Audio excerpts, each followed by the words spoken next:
Hello and welcome to Intimate Details with Dr. Tiff. I am your host, Dr. Tiffany Davis Henry, and today is day 13 of the One Within 30-day journaling challenge. I'm almost halfway there. I have to keep saying that to myself because I said at the beginning of this, I did not know if I was going to do an episode every day, yet here I am. This is my 14th day straight of giving you guys a podcast episode, which in my history of podcasting, I have not done that. I never thought that I would do that or that I wanted to do that. But here we are. We are on this journey together. Now, once we finish this challenge, honey, do not expect to hear my voice every day. It won't happen. But as we are on this challenge, I'm attempting this. Still haven't committed. I'll probably be on day 29 of this journey, giving you episodes every day and still being like, nah, I don't know if I'm going to show up tomorrow. I might not because I haven't fully committed to the whole 30 days. But you know what? We're on day 13. We're trying, scratching and surviving. I hope you guys had a wonderful weekend. It is Monday, January 13th. And I'm just glad to be here. Glad to be in the number. Someone said to me the other day that I hadn't seen in a while. I was like, oh my gosh, it's good. And I shared this with a client the other day too. I said, oh my gosh, it's so good to see you. He was like, I would rather be seen than viewed. And I felt that. Okay. I would rather be seen than viewed. Amen. Amen. So happy Monday. I am so excited to see you, and I'm excited for you to see me and not be viewing me, if you know it. Thank you for thugging it out, for hanging in there, for doing the work, doing this challenge. We are on day 13. This weekend, hopefully, we took a little bit of the load off. I know day 11 was a bit much. Yesterday was all about self-love. And so hopefully you enjoyed that exercise. And really, I'm hoping and praying that you guys were able to really love on yourselves, pour into yourselves, affirm yourselves, and really feel good about how you're showing up in this process and in life. I know, because you signed up for this, that you are strong, intelligent, badass women who want so much to do better in your own lives, in the lives of others, and you're taking this time to invest in yourselves. I applaud you for that. I hope that you know how much of a badass you are and how intelligent you are and how great you are. I hope that that is affirmed, as you can affirm that for yourselves. And if you can't, let me do it for you. Okay. Let me tell you, sis, you're crushing it out here. You're doing a great job. I'm so proud of you. This is amazing what you are doing. You have committed to investing in yourself, your own growth and your own transformation. And I am so proud of you. I'm so proud of you. All right. Let's go to day 13. Now I say all that to butter you up because day 13 about to bring it. Okay, I'm about to give you the business. Day 13 is about letting go. Letting go. And this is the easiest thing for me to say and the hardest thing to do. Okay, letting go. Woo! So today we are writing from this prompt.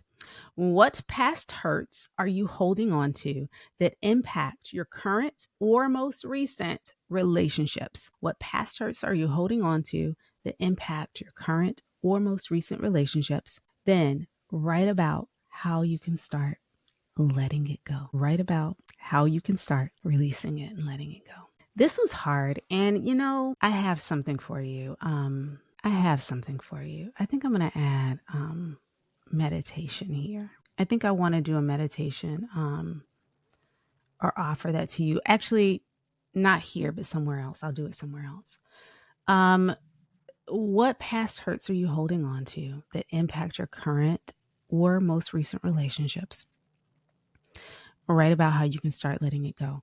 So what I want you to do, most of you are here because you want to think about how you show up for yourself, but also in relationships. And one of the things that I know that we have a tendency to do is if we've been hurt, we can sometimes carry that hurt around with us in our current relationships, in our past relationships, most recent relationships, carry hurt from the current relationship through its entirety. We can carry hurt from others, that baggage that we bring into relationships. We can carry hurt from others into our relationships. And that hurt can cripple the way in which we proceed in our relationships. If we hold on to it to the point where we are not present in the relationship, where we are not holding ourselves accountable for what we bring into the relationship versus what another person has done. Now, someone can do something in a relationship that reminds you of what someone else did,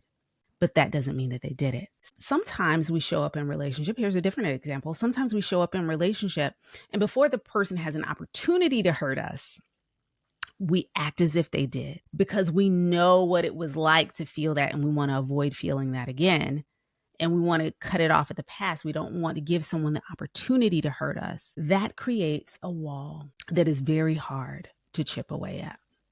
It makes it very hard to get close to you. It makes it very hard to create an emotional cushion and vulnerability and sense of openness, sense of connectedness when we're holding on to things from past relationships, especially if it's something that the person that you're currently in a relationship with had nothing to do with and didn't even do the thing, but you're acting as if they're going to, even if they haven't already. This is what, in my experience with couples over the last 20 plus years, this is one of the things, not letting go of past hurts. That is one thing that has a tendency to divide relationships, to cause friction in relationships, to cause, to kind of breed a lack of closeness and connectedness in your relationships. If you want to get closer, if you want to move closer in your relationships, you have to be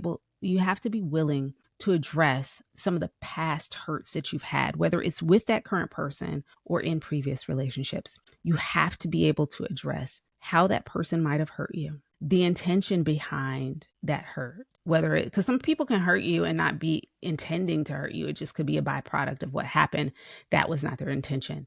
And then some people can very much intentionally inflict pain, hurt, anguish on you. And so understanding what the hurt was, what the intention of that hurt was, the acknowledgement of the hurt, letting the person know, hey, this is how I felt. Because here's another thing, and another thing, and another thing. Another thing is sometimes we are hurt in relationships and we never articulate that this thing hurt us. We just hold on to it. And a lot of times we feel upset with a person that they haven't shown remorse, that they haven't apologized, that they haven't addressed the need or the hurt or the anger or the pain or whatever that was inflicted. And sometimes they haven't addressed it or said anything because we haven't let them know that that's how we feel. It is so important and so critical that if we have been hurt in past relationships, that we address it with said relationship and within said relationship.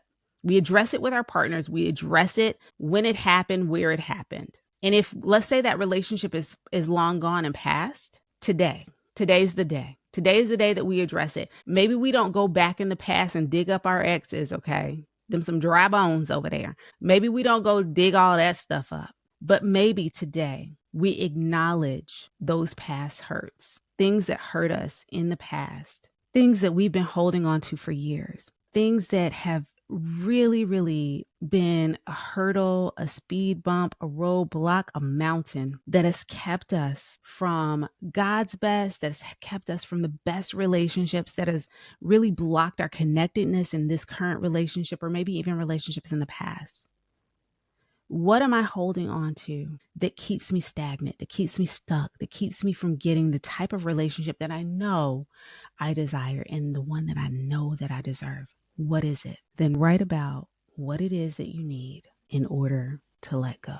Is it an apology? Is it reassurance? Is it for the person to be completely and totally out of your life with no contact? Is it a commitment to not do it again? Is it a commitment to go to therapy? Is it enough to know that the person is removed from whatever the situation was that led to them hurting you? Is that enough? What do you need? What do you need? Really think about that. What would make it easy for you to let this go? What would help you let this go? Is it therapy? Is it talking to somebody about it? Is it finally confronting the person that hurt you? Maybe they are still in your life and you've just been holding on to this and they have no idea about the pain that you're in. What is it that you need to do? Write that down. All right. Day 13. For some of you, this is going to be easy ones. For a lot of you, this is going to be hard. And I'll go back to what I said earlier on one of the previous days. If it gets to be too much. No, I said this on the intro. This is on the intro about how to prepare for the podcast, or not for the podcast, for the challenge. If you're part of this challenge, you got some steps, some tips and tricks in the portal under the introduction section that will help you to prepare. And one of the things that I said in there is, if it is challenging for you, step away. Give yourself some grace. Allow yourself to have a minute or two to step away from the work. But please, please come back to it. This one's important. You're going to want to finish this one because we have other things to do. We still got, 17 more days of this challenge. And number 13, you need to finish it, okay? We got work to do, girls. We got work to do, ladies. We got work to do, women. Okay, you guys can do this. I know you can. Right. With love and admiration, I bid you adieu. I hope you have a wonderful, wonderful, fantastic rest of the day. Bye.